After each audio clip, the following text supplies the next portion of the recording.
बिस्मिल्लाहिर्रहमानिर्रहीम। अस्सलाम वालेकुम। पाकिस्तानी न्यूज़ चैनल से आपको खुश आमदीद कहती हूँ। मुझे मेरी नाज़ेबा तस्वीर और वीडियोस दिखा के तकलीफ़ दी गई। बच्ची का तहलका खेज़ इंकशाफ। मेहदी अली काज़मी और जबरान नासिर से कहें कि सुलह कर लें, इस सब का कोई फ़ायदा नहीं। ये जुमले किसने कहे और किसको कहे गए? बच्ची से मिलने की सिर तोड़ कोशिशें और गैंग का कौन सा नया वार था तैयार, ये सब कुछ आपको जानने को मिलेगा इस वीडियो में। सो वीडियो पूरी देखिएगा जी। तो 17 अक्टूबर से जब से फातिमा रियाज मुझसे मिलने आती रही, मुझे मेरी अजीबोगरीब पिक्चर्स और वीडियोस दिखाती रही। जी हाँ जी, बच्ची ने ये तहलका खेज़ इंकशाफ जो है वो शेल्टर होम की इंतज़ामिया और अपने वालिदैन के सामने वो कर चुकी है। और उसका यही कहना है कि जब से मेरे सेशंस इन डॉक्टर साहिबा ने लेने शुरू किए थे, उसके बाद से उसको कुछ उसकी अजीबोगरीब सी पिक्चर्स उसकी और मुल्ज़िम ज़हीर के साथ दिखाई जाती रहीं। बच्ची को फातिमा रियाज साहिबा सेशंस लेने के बहाने बच्ची और ज़हीर की वो तस्वीर जिसमें वो मुतादिद जगहों पर इकट्ठे पाए गए दिखाती रहीं, जिनमें रेस्टोरेंट्स, पार्क्स और उनके बेडरूम की तस्वीर भी शामिल थीं। ये तस्वीर कोलाज की सूरत में थी, जिनमें कमसिन बच्ची और मुल्ज़िम को एक दूसरे के साथ खुश दिखाने की कोशिश की गई, जबकि बच्ची का कहना है कि इनमें से अक्सर जगहों पर तो वो कभी गई ही नहीं। जी हाँ जी, बिल्कुल ऐसा ही हुआ है। और फातिमा रियाज साहिबा को किस लिए अपॉइंट किया गया था इस केस में, तो आप अब आहिस्ता आहिस्ता सारे हक़ाइक़ जो है वो खुलते चले जा रहे हैं, मंजर यहाँ पर आते चले जा रहे हैं कि फातिमा रियाज साहिबा का बेसिकली इस सारे प्रोपेगेंडे में क्या किरदार था, उनको किस मकसद के लिए इस्तेमाल किया गया। डॉक्टर मुझसे कुछ अजीब सी बातें लिखवाने की भी कोशिश करती थी। बच्ची का अहम इंकशाफ। बच्ची ने शेल्टर होम इंतज़ामिया को डॉक्टर के मुतालिक खुलकर तमाम हक़ाइक़ से आगाह किया, लेकिन सोचने की बात सिर्फ इतनी है कि ये तमाम वीडियोज़ और तस्वीर फातिमा रियाज साहिबा तक किसने पहुंचाई। जी हाँ जी, ये सारी वीडियोस और तस्वीर जो कि अब बच्ची की कुछ पुरानी तस्वीर थी, कुछ बेडरूम की वो तस्वीर थी जो पहले भी लीक करने की कोशिश की गई थी, और किन साहिबा ने अपने प्लेटफॉर्म से लीक करने की कोशिश की थी वो भी आप सब जानते ही हैं। तो ये सारी तस्वीर फातिमा रियाज साहिबा तो 17 अक्टूबर से इस केस में इन्वॉल्व हुई हैं, एक नया किरदार इस केस में शामिल किया गया है। तो उन तक ये तस्वीर और वीडियोज़ किसने पहुँचाई, और उसमें से बहुत सारी ऐसी तस्वीर थी जो कोलाज की गई थी, और यकीनन उसमें वो तस्वीर मौजूद होंगी जो एडिट की गई थी बच्ची को मुल्ज़िम के साथ दिखाने के लिए, बच्ची का ब्रेन वॉश करने के लिए कि वो तो मुल्ज़िम के साथ बहुत ज़्यादा खुश खुर्रम ज़िंदगी गुजार रही थी। सर, मैंने कोई ब्लंडर नहीं किया, वो लोग मेरी बात नहीं मान रहे। संकी डॉक्टर फ़ोन पर किससे मुखातिब थी? मेहदी अली काज़मी और जबरान नासिर से कहें कि सुलह कर लें, इस सब का कोई फ़ायदा नहीं। ये जुमले किसने कहे और किसको कहे? फातिमा रियाज ने कोर्ट रिपोर्टर शाहिद हुसैन को भी ना छोड़ा। जी हाँ जी, गुज़श्ता दिनों अदालत में फातिमा रियाज के तमाशे पर जब किसी ने कान ना धरे तो वो कोर्ट रिपोर्टर शाहिद हुसैन को मेहदी अली काज़मी से बात करने पर मजबूर करती रही। ये सुलह कर लें, जिस पर शाहिद हुसैन के इस्तफसार पर कि किससे सुलह कर ली जाए तो उनसे कोई जवाब ना बन पड़ा। जैसा कि आप सब जानते ही हैं कि फातिमा रियाज को बच्ची की ज़हनी हालत का मुशाहिदा करने के लिए और उसको इस ट्रॉमा से बाहर निकालने के लिए अपॉइंट किया गया था, लेकिन इस गैंग ने बहुत ही शातिराना तरीके से उनको मोहरा बनाया और उनको इस सारे प्रोपेगेंडे में इस्तेमाल किया। और अब जो है वो यही कहती हुई दिखाई दे रही हैं कि मेहदी अली काज़मी और जबरान नासिर से कहें कि सुलह कर लें। उन्होंने शाहिद हुसैन जो कोर्ट रिपोर्टर हैं, जो कि बहुत ही ज़बरदस्त अंदाज से पहले दिन से इस केस को कोर्ट में जाकर रिपोर्ट करते हैं, उनको भी ना छोड़ा। और उनके मुताबिक ये साहिबा जो है, पहले इन्होंने कोर्ट में बहुत तमाशा किया। पहले जज सलाहुद्दीन पनहूर जो है उनके चैम्बर में घुसने की कोशिश की और उसके बाद फिर उनको बड़ी मुश्किल से वहाँ से निकाला गया। फिर ये पहले भी जबरान नासिर और मेहदी अली काज़मी के घर जा ही चुकी हैं।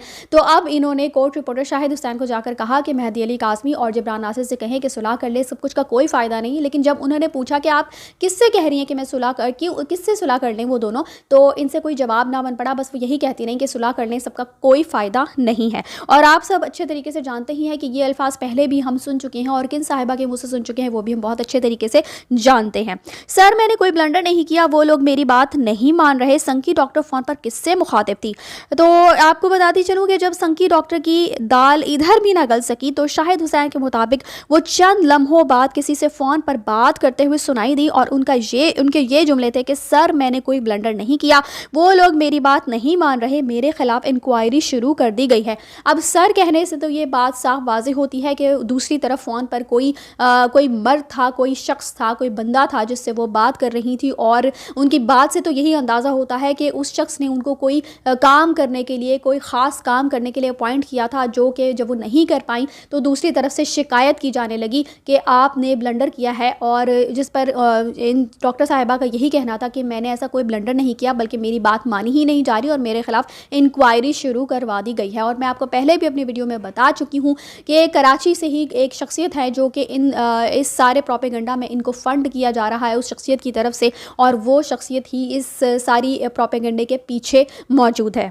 ظہیر گینگ بچی سے ملنے کی سر توڑ کوششیں کرنے لگا، اور اسی مقصد کے لیے فاطمہ ریاض کو خریدا گیا، جنہوں نے بچی کو گینگ کی طرف سے مختلف کہانیاں، باتیں، تصاویر اور ویڈیوز پہنچانے کی کوشش کی، جن میں پھنس کر اس گینگ کا اگلا وار یہی تھا کہ بچی کے وائس میسیجز جو وہ ملزم کے حق میں بیان کرتی وائرل کیے جانے تھے، لیکن بچی اس گینگ کے شکنجے میں نہ آ سکی اور ایک بار پھر گینگ کو منہ کی کھانی پڑی۔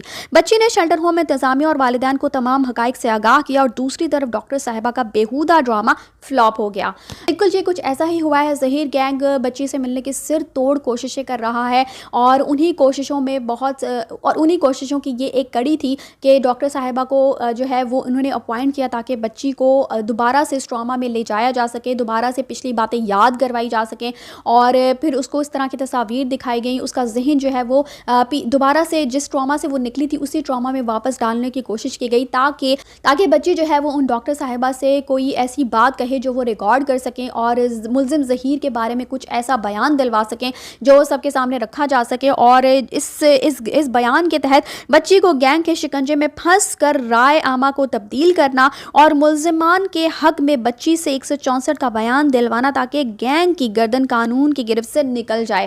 یہی اس گینگ کا اگلا وار تھا جو کہ بری طرح ناکام ہوا، کیونکہ فاطمہ ریاض صاحبہ اپنے اس مشن میں جو کہ ان کو دے کر بھیجا گیا تھا اس میں بری طرح سے ناکام ہو گئیں، اور اگر وہ اس مشن میں کامیاب ہو جاتی تو اس گینگ کا اگلا وار یہی تھا کہ بچی کی ریکارڈنگ، بچی کے وائس نوٹ، بچے کا وائس میسج جو ہے وہ وائرل کرنا تھا، کہ جس سے سب لوگوں کی رائے جو ہے وہ تبدیل ہو سکے، اور سب لوگ ملزم ظہیر کو ایک اچھا اور ایک سنسیئر شخص جو ہے وہ سب کے سامنے اس کو بنا کر پیش کیا جائے، تاکہ قانون کے شکنجے سے بھی اس گینگ کی گردن جو ہے وہ چھٹ سکے، اور بچی تک اس گینگ کی رسائی آسانی سے ان کو حاصل ہو سکے، اور واپس یہ بچی کو پھر سے اسی ٹراما میں ڈال سکیں، اور بچی کو حاصل کر کے اپنے ماں باپ سے دوبارہ سے دور کر سکیں۔ لیکن یہ لوگ یہ بات بھول جاتے ہیں کہ بچی مائنر ہے، اس کی عمر کم ہے، اس کے بیان کی کوئی اہمیت نہیں ہے۔